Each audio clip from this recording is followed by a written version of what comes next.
Hi, I'm Zibby Owens, and you're listening to Moms Don't Have Time to Read Books. This 30-minute podcast features a new author interviewed by me every single day, 365 days a year, for about 30 minutes. I am also the publisher for Zibby Books, which publishes 12 books a year in fiction and memoir. Our books are already out now. You can check it out on zibbybooks.com. And we have a magazine called Zibby Mag, where we have lots of wonderful essays and lifestyle features. That's at zibbymag.com. We have classes at zibbyclasses.com. And I recently opened a bookstore in LA called Zibby's Bookshop at 1113 Montana Avenue at 11th Street in Santa Monica. I hope that you are able to enjoy some of our other offerings, but this here podcast is the basis of all of it and started in 2018, and no matter what I do, this is basically my favorite thing. Enjoy.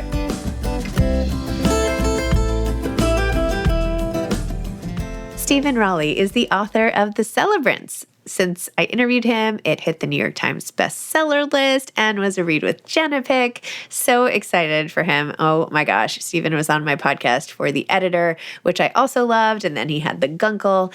Julie Chavez is the guest host for this episode, and she is the author of Everyone But Myself, which comes out next year from Zibby Books, and she hosts Ask a Librarian. Steven Rowley is the New York Times bestselling author also of Lily and the Octopus, which was a Washington Post notable book of 2016. The Editor, named by NPR as one of the best books of 2019.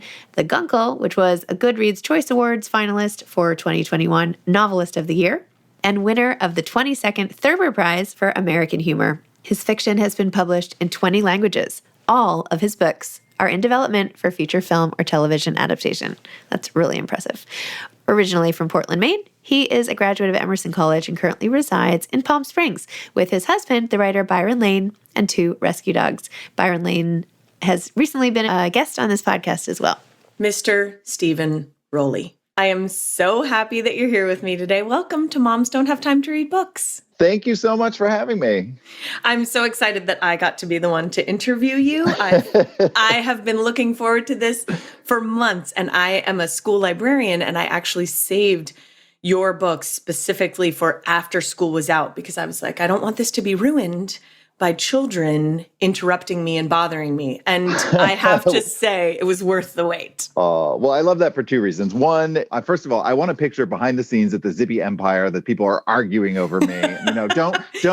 Don't deflate my ego. No, that I will not. The case. But 2, I'm so grateful to librarians, in particular. I'm able to do what I do today in part because I had parents who insisted I have a public library card and a children's librarian who took an interest in me. And again, grateful for school librarians. Now more than ever, we don't need to get too deep into it, but it's such a dangerous moment with the defunding of libraries and banning of books again. And librarians are on the front lines. And I just want to say, authors have your backs. We love you and grateful for all that you do. That means so much. And I love hearing that from anyone and everyone because it's so true. And especially our public librarians. I'm lucky to be in a school district in my position, but they are on the front lines. And so I'm so grateful. And I love hearing about people that have an experience with a children's librarian because there is something so special about someone else seeing you and taking an interest in what you're interested in. That's just it's magical. And so I love when people still have that.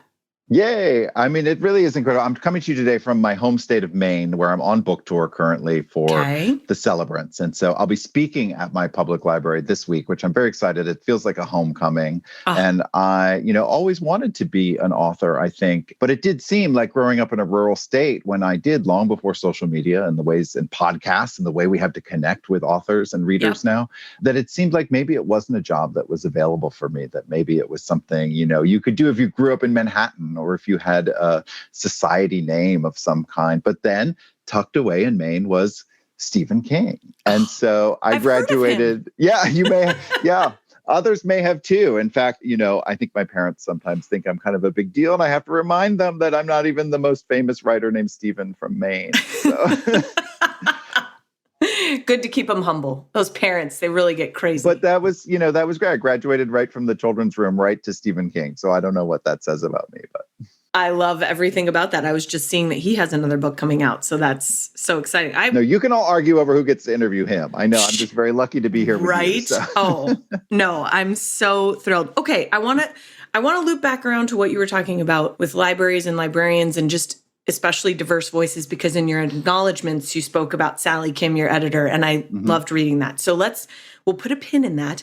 But I wanted to start by just giving people a sense of what the book is about. And I have to say, this is a Read with Jenna book pick.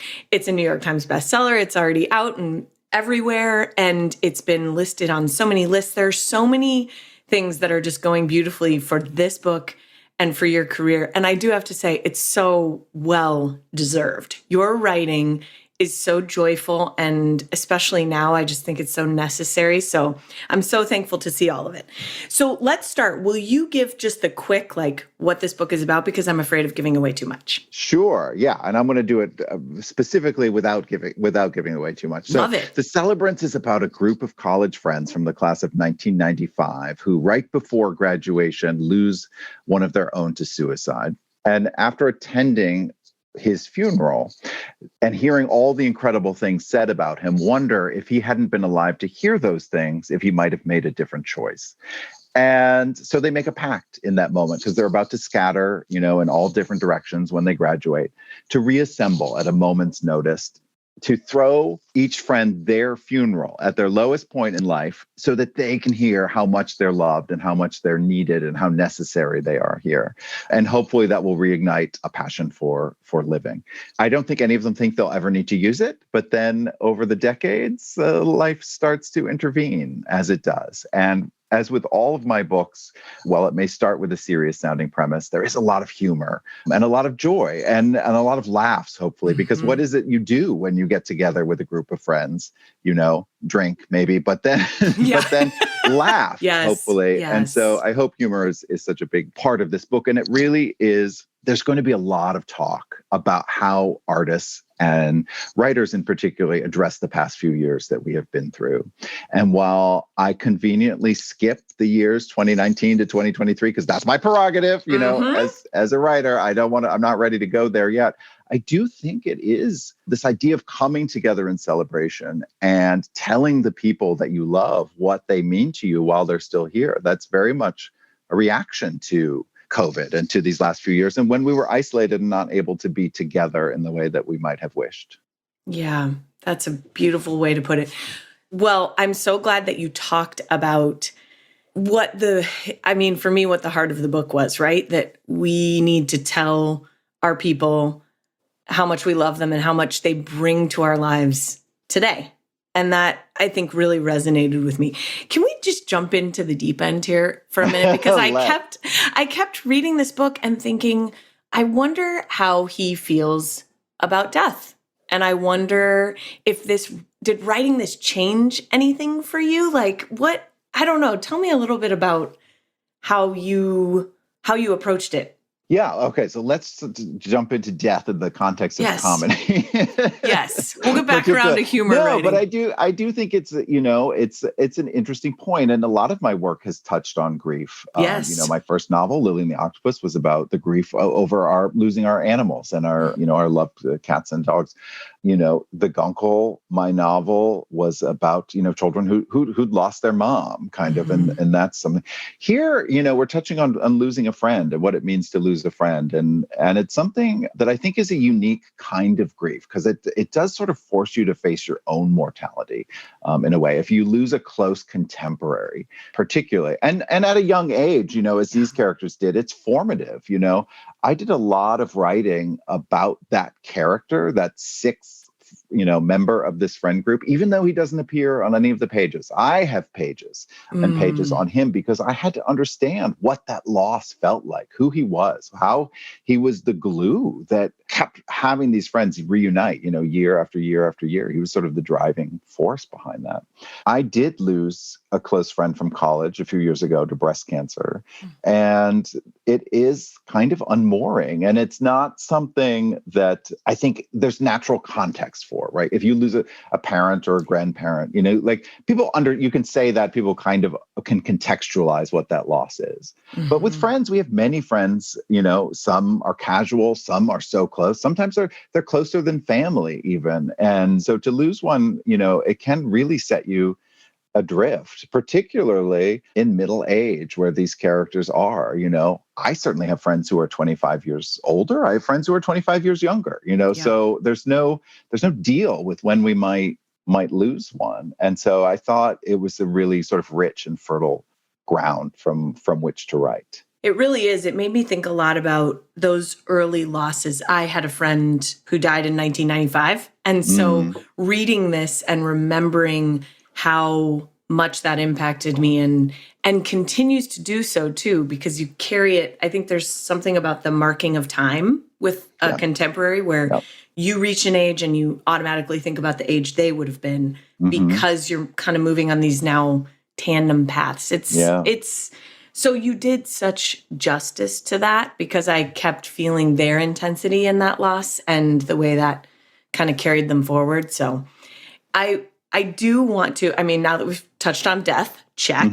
Then now, that's done, so that's good. But I want to hear about, you are a humor writer. These are funny books, and that's what I want people to know. And I think people do know that about you by now, especially after The Guncle, that your books are hilarious. And they're also truly heartfelt humor. Nothing about them feels, sometimes you read it and you think, okay, this was going for the cheap laugh, or I saw where this was going. But yours are just so honest. What's your process, and how did you find your way into that vein? Is that like your sweet spot, do you think? It is my sweet spot, or it's certainly, I think, what readers have come to expect from me. It's hard enough to make somebody laugh out loud on the page. It's also hard to make them cry on the page. And somehow I keep going for both in one. So I must be a glutton for punishment. I'm not sure. But, we said we talked about death. Check. Yeah, check. The flip side of that coin is living, and humor, humor and laughter have always been the tools that have made life joyous and been the way through, even in the more difficult moments. So I do think, even in writing about grief, that it is impossible to do that without emphasizing laughter. But I do take the craft of it very seriously, because sometimes, you can write a scene with one or two too many jokes, and it will work against what you're trying to, accomplish emotionally with the scene.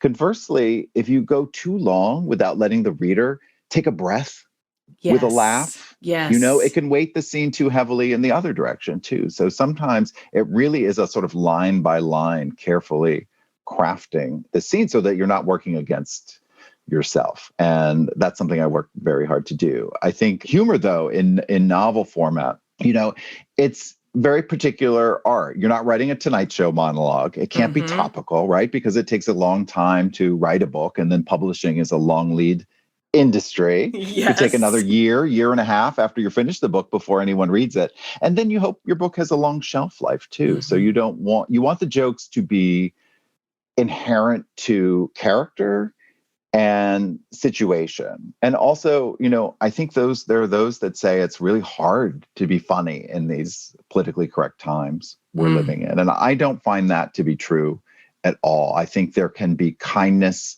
and humor. I think if you think it's impossible to be funny now, you might have been mistaking cruelty for humor in the first place. And so, the humor in this book comes from these characters. And even when they get frustrated with each other, there's still an underlying love that's there that hopefully comes across on the page. Yeah, gosh, mistaking humor for cruelty. My goodness, truer words were never spoken, especially right now. I think you're exactly right. I have teenagers, so we get to talk about these sorts of things a lot, right? Yeah. Where it's like, a joke at someone's expense is not a joke. They love that sort of mom wisdom. They just live for it. They're like lapping it up all the time. Well, listen, you can teach. Listen, there are those who deserve to have jokes made at their expense, but you always want to make sure you're punching up. What a good way to put it. Yes, punching up. Okay. I'm going to write that down for later. They will like that. And then I'm going to say, what? Let's get them on right now. Are they around right now? Kids, where are you children? I like hearing about writing humor because I love the idea of being funny on the page. And I think people do, not that it's an intentional miss, but I just don't think they often know how tough it is to achieve that. And it's very tough, and it's a terrible return on investment. If there are, writers listening to this right now and you were thinking about writing a comedic novel, I'm just telling you, go be a stand-up comedian, go do something. It's just such a terrible return on your investment, right? Because I come up with a great joke and I'm typing away and I laugh and I think, oh, I can't wait. Then I realize, oh, it could be years before anybody reads this. And oh, by the way, I won't be there unless I'm hiding in the bushes outside your house to see if it gets a laugh or not. I just sort of have to trust that it will.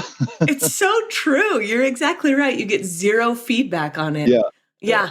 I love laughing at my own stuff. And then, sometimes I'll force my husband to read something and then I kind of awkwardly stand over him, which he loves. So was it funny? And he's like, yeah, hilarious, Julie. Good job. Yeah. Okay. I have a couple questions. What is the best part? You are married to another writer. Mm-hmm. What is the best part of being married to another writer? Because I am not. My husband's barely a reader, bless his little heart. But what's the best part of being married to another writer? Well, I'll tell you what is not the best part first, which is when you give them some. That was my next question. Okay, which is all right. We're going to answer these. I have two parts. Okay, you can go in reverse. First. Yeah, I'll allow it. It's giving them a first draft of something and trying to listen in to see if they do laugh or to see if they do, if it does get a reaction. That is difficult. The best part of it is, I know other writers who assume that my being married to a writer would be a nightmare. Okay, and it's not. I mean, we found a way to make it work. Not only am I married to another writer who writes novels and writes very funny novels, we had books come out on the same day this year, which that was something to navigate. But we've been, leaning in and having a lot of fun. I will say, I have a great editor. I have a great agent. I have, by the time a book comes out, I've got a publicity team and a marketing team, and there's a team. Yes. But the initial parts of drafting, that first draft particularly, it's a very solitary endeavor. Mm-hmm. Novel writing. And it is helpful to have someone else around who understands it, who understands the process. It's a hard job to turn off when it's dinner time. I may still be in my head working something out, not ready to just chat about my day. And so it is helpful to have someone who knows the process. And we do read each other's work. I think the challenges there, as in any relationship, is communication, right? So I have to know what hat to wear that day. Is he giving me something to read as a spouse? In which case I just want to be encouraging and say, keep going. This is great. You've got this. Is he coming to me as another writer? In which case he might like some critical notes, and then it's in how you deliver. So it's all about knowing which hat to wear. But other than that, we're navigating it pretty well. Yeah, I really can see how that would be a gift, because you're exactly right. You have an appreciation for what the other person's rhythm might be, right? Where my husband is in sales and he travels. So when he's at Hamilton and I'm at a middle school band concert, it's just really hard to reconcile those two. Yeah. So I could see that being an advantage, but you're exactly right. You have to know what hat you're wearing. That's just true for married life, I think, right? Do you want a solution to this or no? Yeah. So the other thing that people need to know is that you narrate the audiobook for the Celebrants, and I loved it. I was so impressed. Tell me about deciding to do that, because I don't feel like that's common for novelists. Tell me, how deluded are you that you thought that this would be a good idea? This is the second audiobook of mine that I've narrated. I had a wonderful actor, Michael Urie, who narrated my first two audiobooks. There was something about the Guncle, the first one that I narrated, where there was enough overlap between that character and who I am that I thought, and there was enough of a latent high school theater kid in me still that, was wanted to shine. So, I thought I wanted to try it, but when I brought it up, the publisher didn't necessarily think it was a good idea. And in fact, I had to audition in order to be able to do it. But once I got the go ahead, I was boasting to a friend, I was like, I'm going to narrate my own audiobook. And for the Guncle, this was in, late 2020 or so. And the friend said, you're going to put an actor out of work during a pandemic. And I thought, oh no, what what have I done? But sweet Michael Urie is on a TV series with Harrison Ford now. So I think he's fine. I think he's landed on his feet. He's Thank okay. goodness. Good for him. Okay, good. But for me, writing a novel, it's yours and yours alone for a very long time. And that means I hear, my work in a very specific way. When an actor reads it for an audiobook, they're not in your head. They put their own spin on it. And by the way, they should. That is an actor's job, to interpret the text. And so, for better or for worse, I think it might be interesting for a reader to hear how it sounds in my head or how I intended it to sound. I have limits on my ability as a performer per se. So maybe it's not 100%, but it's an interesting recording of how it sounded to me as I was writing it. I thought it was fantastic, and I was so impressed because I was shocked that you were narrating it. But as I was listening to it, that's exactly how I felt about it, where I think as a writer, you put so much into expression. And I know I read a lot of my stuff out loud to myself over again, especially if I'm stuck. And so the idea that emphasis can come through and exactly what, you get to say exactly what you meant to say and how you meant to say it in those moments. So I really enjoyed it. You did a good job. Will say I don't know that I'll always do it for every book of mine going forward, but it has forever changed my process, and I want to mention this, moms don't have time to read, but, I don't know how they would ever have time to write, but I know that there are many incredible writers who are moms, and you're all heroes. But taking a moment to read the material out loud will forever be part of my process moving forward, because I think it's an invaluable part. You just hear it in a different way, and it's easier to think how a reader might interpret it as well. Is that something you figured out with doing the Gunkel? Was that for sure. Something? Okay, interesting. For sure. Yeah. That's amazing how you learn all of these things along the way, right? I mean, you just wouldn't know until you do it, and then you're exactly right. There were so many lines I marked in this book. I mean, so many times where I was listening to it and I ran over to my copy to mark it, and I was so moved by it. And I'm excited for people to read it so that I can talk to them about the fullness and all the details I loved. But I think one thing that you really did a good job of talking about in this book is the illusion of control. And I'm sure that was something that stood out to me because I may be kind of a control freak. I'm not going to say for sure because it's still up in the air for no one. But I just think when you were talking about the idea that things happen, they're not necessarily remarkable, they're unlucky, right? And I think that was just a powerful moment for me where I was thinking about that, because I do have, this book made me think about death in a very wonderful, holistic, hopeful way. And so I think there was a lot of inspiration there. Is that something are you a control guy? Do you like control? Or are you a fly by the seat of your pants kind of guy?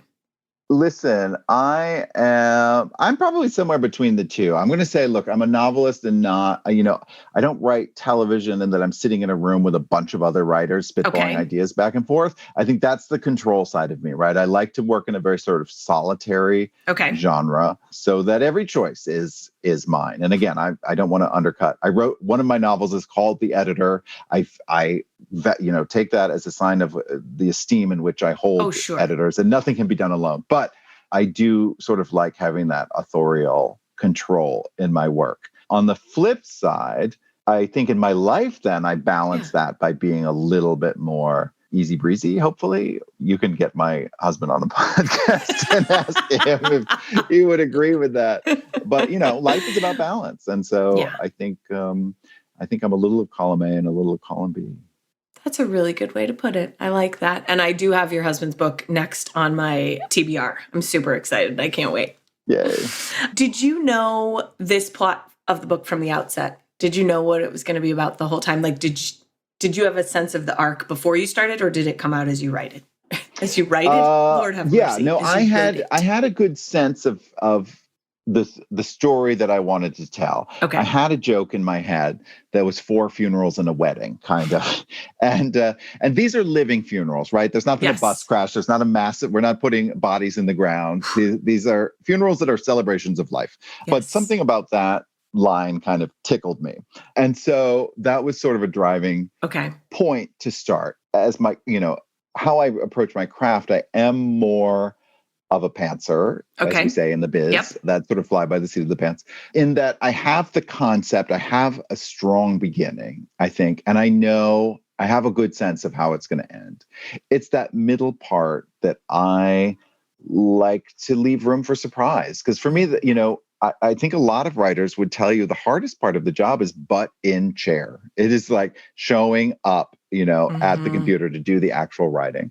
And I know many writers who are prolific outliners, and that works for them. They know every single thing that's going to happen before they start writing a word, and, God bless them. But for me, I'm excited to show up for work if I don't know exactly what's happening that day. It makes it more fun for me, that ability to surprise, hopefully. And so that's sort of how I enjoy working, which doesn't mean I don't go off on some very wrong tangents sometimes and have to backtrack. But it's all part of discovery. Yeah. I think that's so good for people to hear, right? That there's sort of a middle ground, because I think we like to categorize ourselves, and I think every writer wants the ironclad process. So how do I get to point B? Yeah, well, maybe that ties back to my previous answer, right? It's sort of like controlled chaos. Little bit. It's controlled pantsing. Yeah. That is a really good way to put it. Controlled pantsing. Let's talk about, just real quick, like we mentioned in the beginning, I want to tie off this literary thread, as it were, with your editor. So talking about how she has allowed you space to tell your stories, but also has made you a better writer. What's that? How does your relationship work with her overall? Yeah. And I want to say too, like, not just the fact that I have an editor. This is the first book of mine where I've employed sensitivity readers, only because this is about a group of people, a group of friends. And like the friends that I have in real life, they are a diverse group, For instance, one of them is a Japanese woman. I would not write a novel where the sole main character was a Japanese woman. It wouldn't be my place to tell that story. But I have to craft a world that's reflective of the one that we live in. And so that means including diverse people. But I take, hopefully a great responsibility to do it correctly. Yes. My editor is a huge part of that as well. And I think she is excellent. When you're working with the right editor, it's because you have a common goal, right? It's the best version of this book in the author's voice. And so that you're working together to make that happen. A bad editor, and not even a bad editor, but if you're paired with the incorrect editor, let's just say that, sometimes you're working against one another. And I think sometimes we've read books that feel a little strained, and I wonder what's going on behind the scene. The sad part, because I do think editors are so incredibly important and invaluable to the process, but their work is kind of invisible when they do it really well. And so they're kind of unsung heroes in a way. And there's no way I'd be able to do what I do without my working relationship with my editor, the great Sally Kim. That's fantastic. Would you ever want to be an editor? It's not my particular skill set. Here comes the control freak part, right? So, even in reading my husband's work, sometimes I'm like, it's hard for me not to want to take the pen and start rewriting it, because I see so much. It was like, I'm inspired by what he does. And then I'm like, I want to run with it now. And I'm like, that's not my place. So I think I would be bad about knowing where my job ends, and the authors really need to take over responsibility. So I don't know. I might be too fastidious, too fussy as an editor, but who knows? Well, I mean, you never know, but good self-awareness, right? Like, you don't want to be the person. I'll tell you what I could definitely not be as a copy editor. They are incredible. The people who go line by line, grammatically, correcting every single detail, and the research that they put in they're truly incredible. One of my favorite reads of the past couple of years is a book called Confessions of a Comma Queen, written by Mary Norris, who was the longtime copy editor at The New Yorker. And it is part autobiography, part grammar, instructional manual. It's very funny. It's not at all dry like you think it might be. And for word nerds and book nerds, like, it's such a great read. I will be picking that up as well. I will be getting Big Gay Wedding and also Confessions of a Comma Queen. That's very exciting. I love it. I'm an Oxford comma person. So Yeah, like I so have a am I. t-shirt for it and everything. Oh, so, great. So great. yeah, those this sorts book of things. is right up your alley then. Yeah. I can't wait. As soon as you said it, I was like, and check. One more question for you. So tell me, obviously you've had such tremendous success, especially with your last couple of books. There's a lot of publicity and excitement. And as I said, it's so well-deserved and I love seeing it. What does writing mean to you? Separate of all that, what is writing for you? Writing is joy and it is discovery and it is learning. And so I did not publish my first novel until I was 45 years old. I was always one who was jealous of someone who came out of the Iowa Writers Workshop at 25 and made a headline making deal. I think what I love so much about writing is that you're never done learning how to do it. You're never done learning things to write about. And publishing is one of the rare industries, I think, that values life experience and the wisdom that comes with age. I think of two of the biggest success stories in publishing in the past 10 years. Let's say Lessons in Chemistry by Bonnie Garmus in the past year, and Where the Crawdads Sing by Delia Owens, right? These revolutionized publishing. A debut writer in her 60s, a debut novelist in her 70s. And I really think that's incredible. I think that's incredible. And it's inspiring to me. And so I know I struggled for years. I have novels that sit in a drawer that I had to write in order to learn how to write. But I think there were years where it felt like I was the last person who didn't give up on myself. And that's what I sort of love about writing. It's something you can do for yourself, even, if you're not published, even if you're not the Today Show book club pick, even if you're not a New York Times bestseller. But if you believe in yourself and you stick to it and you keep being open to learning about craft, with hard work and time, you can get there. Yeah. That's a beautiful sentiment. And you know who has a great book on that very craft is Stephen King. Yes. Oh, I'm so happy. And we brought it all back around. Well, look at us. I know. I mean, incredible. Do we get some sort of award now? Yes. Yeah. I'm waiting. Maybe they'll be engraving the trophy real quick. Yeah, they're probably outside engraving the trophy right now. It's true. Thank you for these minutes. Thank you for this time. Thank you for being a writer. Your books bring me personally, and I know I speak for so many people, but they just bring so much joy and thought and love into the world. And I'm so, so honored that I got to talk to you about it today. Yay. Thank you for this conversation. Thank you. Thanks for listening to this episode of Moms Don't Have Time to Read Books. Don't forget to follow me on Instagram at Zibby Owens and at Moms Don't Have Time to Read Books. Also sign up for my newsletter at zibbyowens.com and sign up for my virtual book club and meet lots of authors on Zoom every other week. Thanks so much to Steve and Ryan at Texture Sound for the sound editing. And thank you to Morning Moon Productions for providing this fantastic intro and outro music.